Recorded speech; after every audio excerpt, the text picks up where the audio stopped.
Bismillahirrahmanirrahim. Adab keluar dari masjid. Fa idza faragta min taharatika fasalli fi baitika rak'atai subhi in kana al-fajru qad tala'a.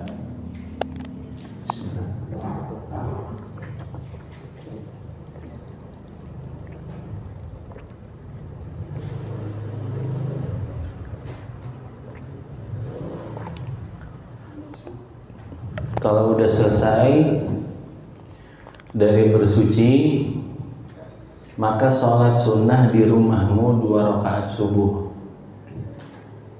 Kalau udah masuk azan subuh, kalau udah masuk waktu subuh, kalau udah terbit waktu fajar. Jadi bagusnya qobliyah subuh itu di rumah. Kalau misalnya bisa nemuin sholat fardu subuhnya ketemu takbiratul ihramnya di masjid, di mushola, berarti rumahnya dekat.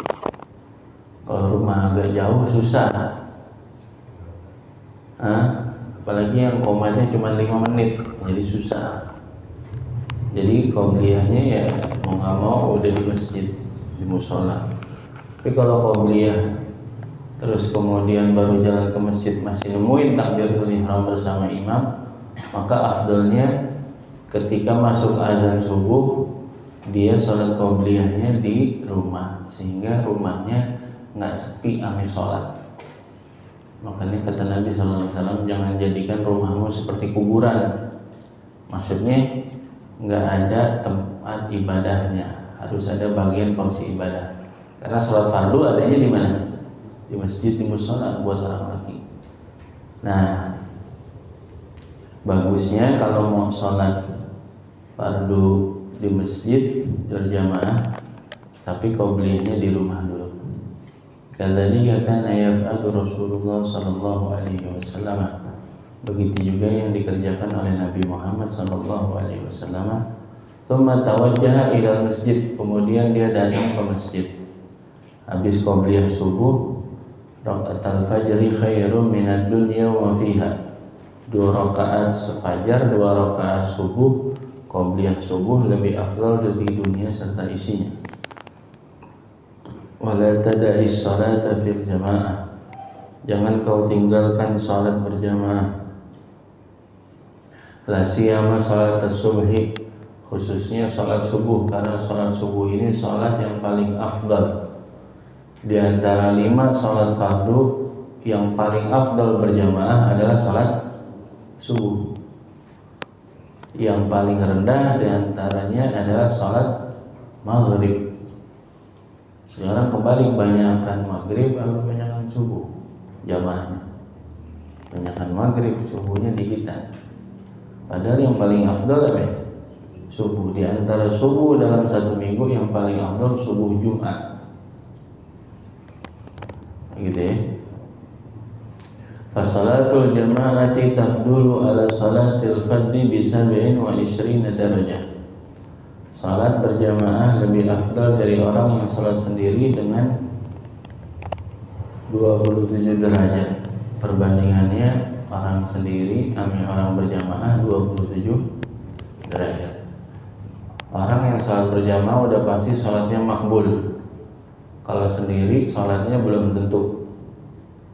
Orang kalau salat berjamaah pasti salatnya diterima oleh Allah Subhanahu wa taala. Sampai yang datang terlambat karena ada keperluan sehingga dia terlambat, biasanya dia nggak terlambat, maka dapat dari niatnya. Dapat dari niatnya kalau dia mendirikan salat berjamaah. Salat berjamaah itu yang paling diterima, yang pertama dilihat salatnya adalah imam, kemudian makmum yang ada di belakangnya. Kalau nggak khusyuk imamnya, maka dicari oleh malaikat siapa yang salatnya khusyuk di belakang imam. Di shaf awal nggak ada yang khusyuk, berpindah di shaf kedua. Sampai yang masbuk kalau ada yang khusyuk, maka dialah yang diterima. Maka dialah yang menjadi syafaat penolong daripada sisa jamaahnya sampai imamnya ketolong sama dia.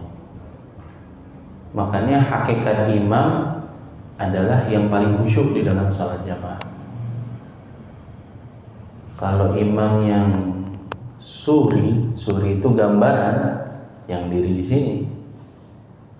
Tapi imam yang hakiki, yang menjadi penentu sholat itu diterima adalah yang paling khusyuk.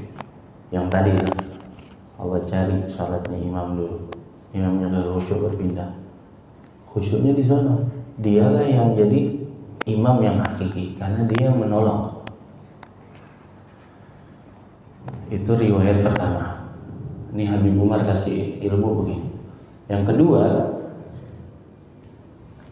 pada hakikatnya pencarian malaikat itu bukan dalam satu sholat saja, sampai per rukun.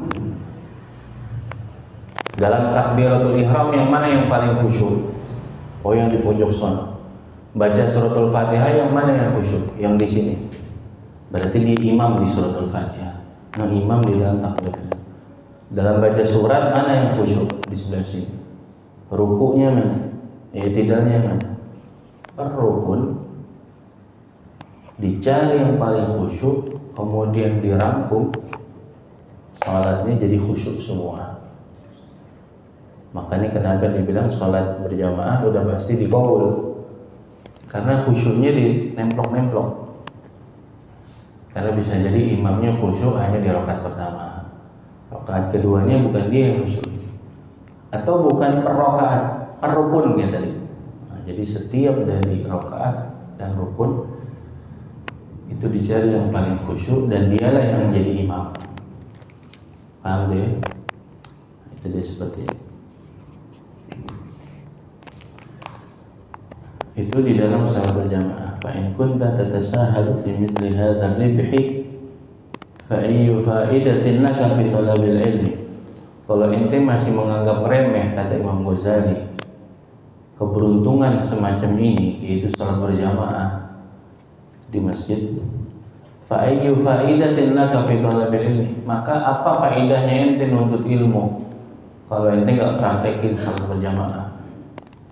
Jadi talabul ilmi dikatakan dia penuntut ilmu kalau dia sholat berjamaah di masjid, di mushola. Jadi bukan talabul ilmi kalau dia nggak sholat berjamaah. Wa innama thamaratul ilmi al-amal bihi, karena buah dari menuntut ilmu adalah amalnya. Nanti menuntut ilmu, baca kitab, halakoh demi halakoh ente hadiri, tapi kalau nggak diamalin nggak ada faedahnya.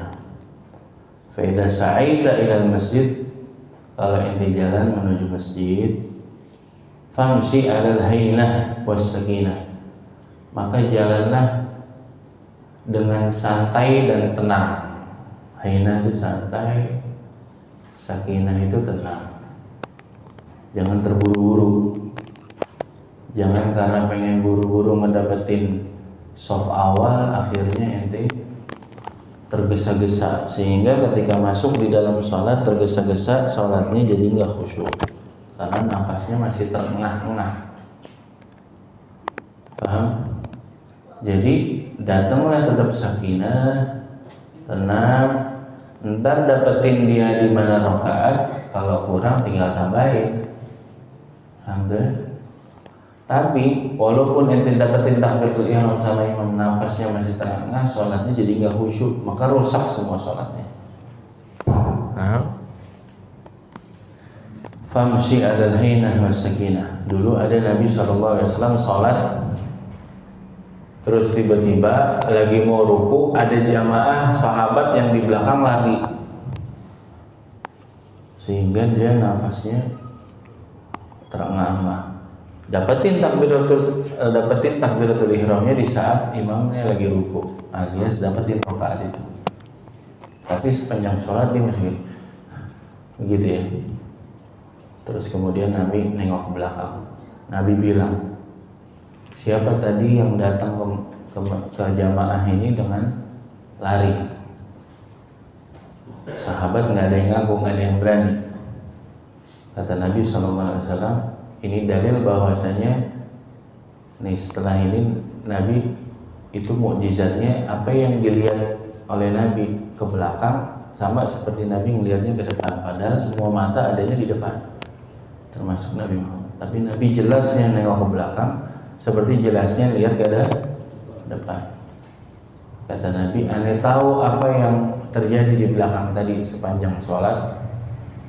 Maka kalau mau datang ke sholat, fa'alaikum bisakinati wal waqar. Kata Nabi, kalau mau datang ke tempat sholat, datangnya tenang, santai, atur nafas, begitu ya. Wala ta'jal, jangan terburu-buru. Wa qul fi tariqika, maka ucapin doa ini pada saat di jalan menuju ke masjid, ke mushola. Allahumma inni as'aluka bihaqqi sa'ilina alaik.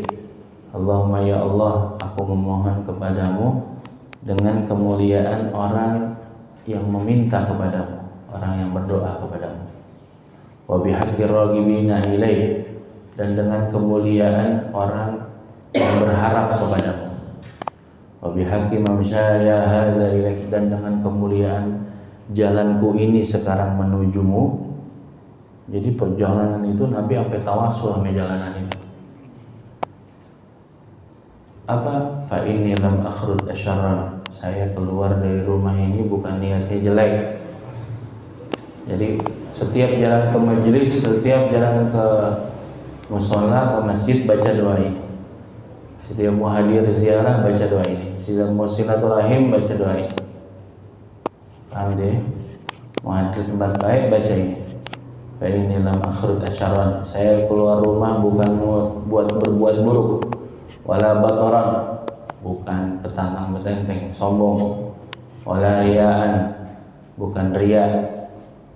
Wala sum'atan, ataupun juga pamer dengan pengen didengar.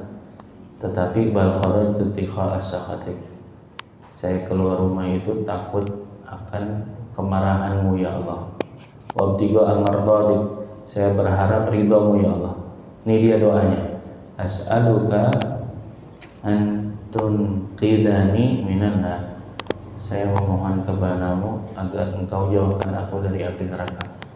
Wa antudkhilani al-jannah, agar kau masukkan ke dalam surga. Wa antaghfirli dzunubi, kau maafkan semua dosa-dosa saya. Fa innahu la yaghfiru dzunuba illa anta, sesungguhnya enggak ada yang bisa ngampunin dosa kecuali engkau ya Allah, ya arhamar rahimin, wahai zat yang maha pengasih. Jadi setiap keluar rumah baca doa ini. Allahumma inni as'aluka bihaqqi sa'ilina alaika wa bihaqqi rabbik. Yang ini ada 3. Yang pertama alaik, yang kedua ilaik, yang ketiga ilaik. Alaik, ilaik, ilaik. Gitu ya. Nabi sampai doa tawasul ame jalanan orang yang lagi jalan menuju masjid. Berarti jalanan tersebut itu mulia di sisi Allah. Orang lagi jalan ke tempat baik, itu jalanannya jadi mulia. Paham tuh? Jalanan sebenarnya dia bisa ngomong. Kata Nabi SAW, itu jalanan itu satu sama jalanan yang kedua di sampingnya itu sambil ngomong. Kata jalanan yang satu bilang yang kedua, amar rabbika rajulun soleh, apakah hari ini ada nggak orang soleh lewat tempat ente? Siapa nih orang soleh? Yang keluar rumahnya baca doa, yang keluar rumahnya niatnya untuk kebaikan bukan keburukan, keluar rumahnya bukan sombong, bukan ria, bukan pengen populer, tetapi selalu berharap ridhonya Allah, takut akan marahnya Allah, berharap dijauhkan dari neraka, minta dimasukkan ke dalam surga. Itu orang soleh cirinya. Kata yang satu, sebelum dijawab yang kedua, sesungguhnya telah lewat di atasku orang yang soleh. Jadi dia bangga. Paham tuh? Jadi makanya kenapa setiap jalan disunahkan lewat jalan yang berbeda. Kalau pulangnya jalan yang berbeda, minimal berbedanya 1 jengkal aja. Tadi di sisi sebelah sini jalanannya sama, sekarang sisinya sebelah sini, supaya memperbanyak saksi. Begitu ya. Dalam sholat juga begitu. Kemarin sholatnya di sini, ntar di sini, besok di sini. Jadi setiap tempat yang ente pijak itu memperbanyak saksi nanti di yaumul qiyamah. Begitu ya. Fa idza aradta ad-dukhula ila al-masjid. Nah, itu bagian dari sunnahnya pindah-pindah. Tapi kalau ente nggak bisa pindah, minimal diganti dengan zikir. Pengganti zikir itu mengganti atau menggugurkan daripada sunnah berpindah tempat. Makanya pada saat sholat tarawih ente nggak pindah kan, dari sholat pertama tarawih sholat keduanya nggak pindah, masih di situ, cuman digugurkan dengan zikir. As-salatu as-salatu sunnatut tarawih jami'ah rahimakumullah, gitu ya. Minimal Allahumma sholli ala sayyidina Muhammad, baru diri lagi.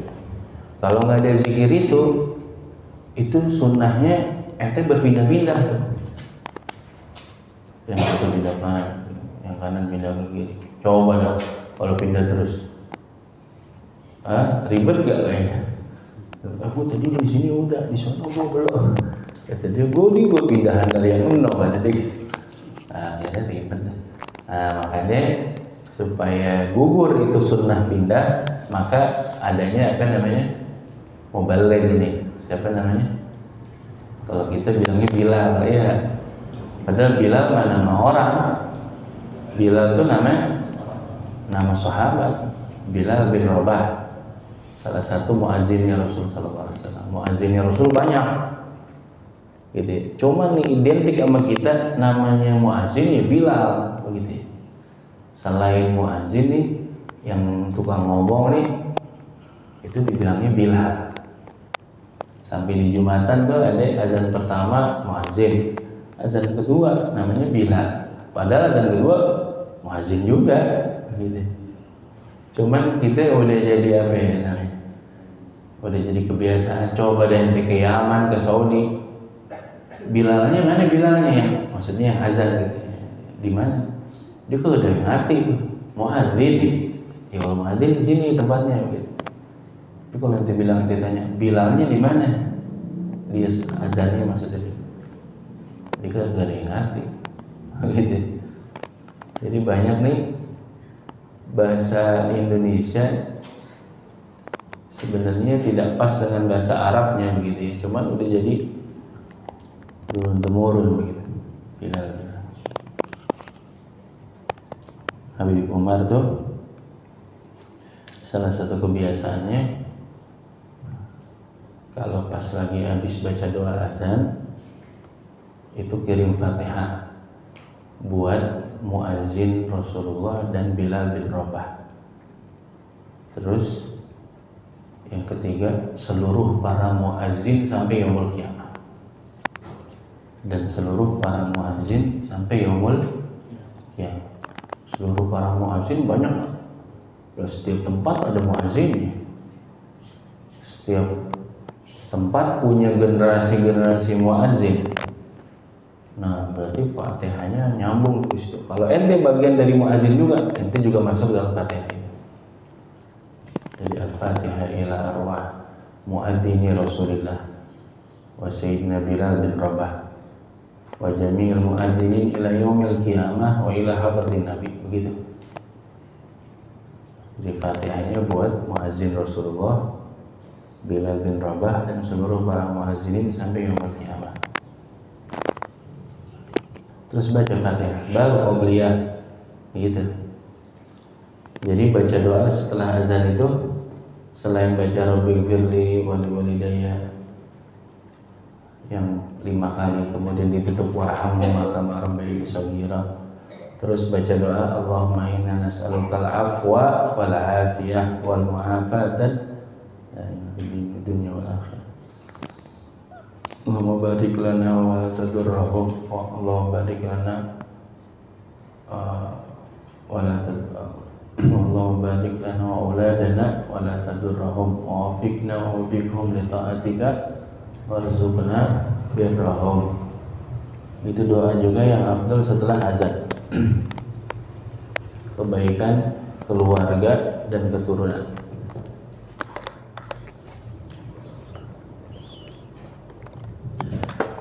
Ada budukhul masjid ila tulu'i syams.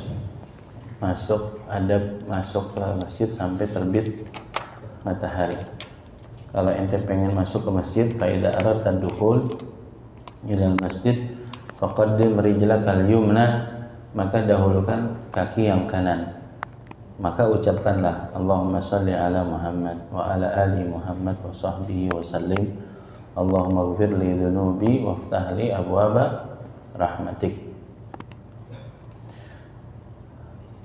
Ya Allah, ampunilah dosaku, bukakanlah aku pintu rahmatmu. Wa mahma ra'aita fil masjid man yabi aw yabta faqul la arbahallahu tijarataka. Ini di tempat sholat. Makruh hukumnya jualan di dalam masjid. Jualan yang dimaksud adalah di tempat sholat. Kalau di depan masjid nggak apa-apa. Ada lahan masjid dibangun ruko, dibangun kios begitu ya, buat maslahat masjid boleh. Kan bukan di tempat sholatnya, dia masuknya bagian dari parkiran. Tapi kalau di dalam masjid tempat orang sholat, sehingga kalau orang mau sholat jadi terganggu lantaran dia naruh barang dagangannya di depan itu, nah itu makruh hukumnya. Dan kita sunnahnya nih yang ngelihat malah ngedoain dia, la arbahallahu tijarataka, gue sumpahin lu dagangan lu kagak untung, begitu. Tapi ini yang jualan di mana? Di dalam. Jangan sampai ente masuk ke masjid, kan ada tuh depannya ada tukang cilok, ada tukang sempol gitu ya. Emang dinyewa lapak sama tukang masjid. Ente doain begitu, la arbahallahu tijarataka. Wah, salah ente. Kan udah dibilang tadi, kalau ente udah masuk ke dalam masjid, maka dahulukan kaki kanan. Berarti dia udah masuk masjid belum nih? Udah.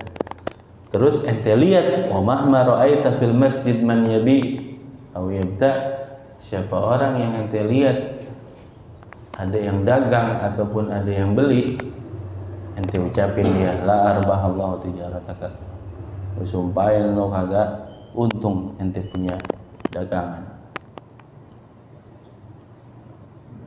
Begitu ya. Wa idza ra'aita fihi man yanshudu dalatan, siapa orang yang ente lihat dia lagi nyari-nyari barang yang hilang, maka ucapkanlah la raddallahu alaika dalatak, sumpahin kagak ketemu barang lu yang hilang gitu.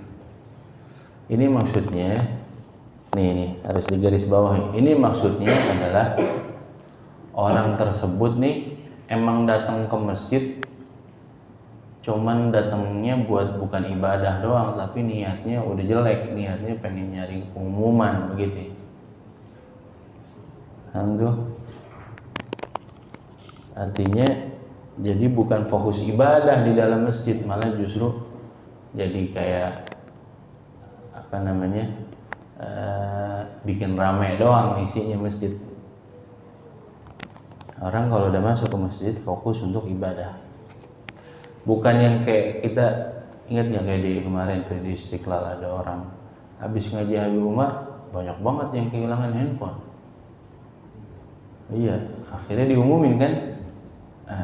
Itu bukan yang kayak begitu model, bukan. Ini kejadiannya adalah yang datang ke masjid emang buat nyaman ngumumin doang, kagak mau sholat, kagak ngaji. Begitu. Makanya dibilang, gue sumpahin barangmu nggak ketemu, begitu. La raddallahu alaika dalatak. Jadi harus dipahami seperti itu. Kadzalika amara Rasulullah sallallahu alaihi wasallam, fa idza dakhalta al-masjid fala tajlis hatta tusalli rak'atai tahiyyah. Sebagaimana Rasulullah perintahkan, kalau ente masuk ke masjid jangan duduk kecuali salatlah 2 rakaat tahiyatul masjid. Ini menunjukkan tahiyatul masjid itu hukumnya sunnah setiap orang masuk ke dalam masjid. Salat tahiyatul masjid minimal 2 rakaat, maksimal 4 rakaat. Lah kok Ustaz bisa 4 rakaat? Karena tahiyatul masjid bisa digabungkan dengan salah satu fardu salat. Ketika ente masuk udah qomat, maka ente gabungin tahiyatul masjid dengan salat fardu itu. Sholli fardul isya wa tahiyatul masjid. Ente dapat tahiyatul masjid dan dapat pahala salat berjamaah isya. Kalau pas barengan lagi sholat maghrib berarti tahiyatul masjidnya 3 rakaat karena digabungin sama sholat maghrib yang 3 rakaat. Sholat subuh begitu juga. Kalau masih bisa kemungkinan ente sholat tahiyatul masjid sendiri, baru abis itu qobliyah. Tapi kalau nggak bisa kecuali tinggal 2 rakaat doang, maka ente gabungin qobliyah dengan sholat tahiyatul masjid. Pokoknya tahiyatul masjid dapat 2 rakaat, 3 rakaat kalau dia digabungin sama fardu 4 rakaat. Paham tuh? Kalau nggak bisa juga, maka gugurkan dengan zikir baqiyatus sholihat. Sebelum duduk, subhanallah, alhamdulillah, wala ilaha illallah, Allahu akbar. 3 kali ditutup la haula wala quwwata illa billah, atau 4 kali ditutup la haula wala quwwata illa billah, baru duduk. Maka ente bisa menggugurkan daripada tahiyatul masjid. Apa sih tahiyatul masjid? Mengagungkan masjid. Tahiyah, mengagungkan. Ana tahiyah kepada ente mengucapkan salam. Assalamualaikum. Kalau mengagungkan masjid bukan assalamualaikum sama masjid, tapi sholat sunat tahiyatul masjid. Paham tuh? Kalau udah masuk, diri sejenak, setelah baca doa masuk masjid, masuk kaki kanan, berdiri sejenak, langsung niat i'tikaf. Nawaitul i'tikaf fi hadzal masjid muddata iqamati fihi lillahi ta'ala. Gitu ya. Setiap masuk masjid biasain. Jadi sepanjang jalan dari pintu masjid itu ke tempat ini udah dihitung pahala i'tikaf. Gitu ya. Beda orang sholat berjamaah dengan pahala i'tikaf sama orang sholat berjamaah tanpa ada pahala i'tikaf. Beda sama orang yang baru selesai sholat fardu baru niat i'tikaf sama orang sebelum sholat fardu udah niat i'tikaf. Beda orang sama yang sebelumnya yang dari masuk ke masjid udah niat i'tikaf. Selagi masih saya di dalam masjid ini saya niat i'tikaf. Itu pahalanya jalan terus. Zikirnya, zikir i'tikaf sama zikir yang enggak i'tikaf beda. Ngaji yang i'tikaf sama ngaji yang enggak i'tikaf beda. Paham deh? Oh, jadi kualitas. Lagi-lagi kualitas. Jalannya orang datang ke masjid dengan baca doa tadi, pakai adab, pakai niat di i'tikafnya, pakai qobliyah dulu yang berbarengan sama niat tahiyatul masjid, berbeda sama orang main masuk aja, tak bodo amat, yang penting gue udah sholat. Nggak beda, semuanya ada adabnya. Sampai jalanannya jadi kebanggaan, jalannya aja rindu begitu ya. Jadilah ente orang yang dirindukan sama jalanan, sama masjid begitu ya. Kenapa? Karena zikirnya banyak, kualitasnya bagus. Ya Rabb, mudah-mudahan Allah terima amal ibadah kita, Allah jadikan majelis kita ini dirahmati oleh Allah, diridhoi oleh Allah. Mudah-mudahan dapat ilmu yang manfaat. Mudah-mudahan maulid yang bakal kita gelar ini di tanggal 6 Desember mudah-mudahan diberikan kemudahan, kelancaran, kebarokahan buat kita, buat keluarga kita, barokah buat kampung kita.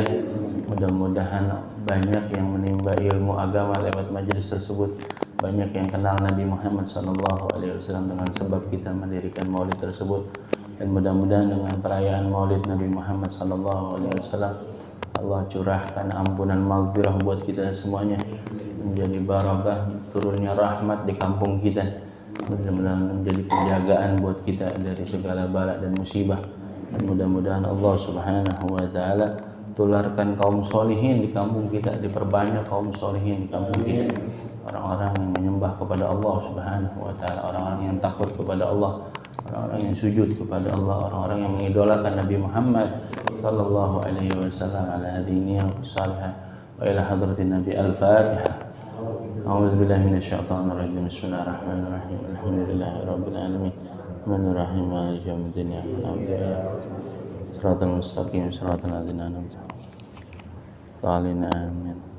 يا ربنا اعترفنا بأننا اقترفنا وأننا أسرفنا على لدى أشرفنا فتب علينا توبة تغسل واستر لنا العورات وأمين الروآت واغفر لوالدينا ربي ومولاي والإخوان وسائر الخلان وكل ذي محبة أو جيرة أو صحبة المسلمين أجمع آمين يا ربي أسمع فضلا لا بك بالمصطفى الرسول نضى بكل سول بالمصطفى الرسول نضى بكل بالمصطفى الرسول نضى بكل سول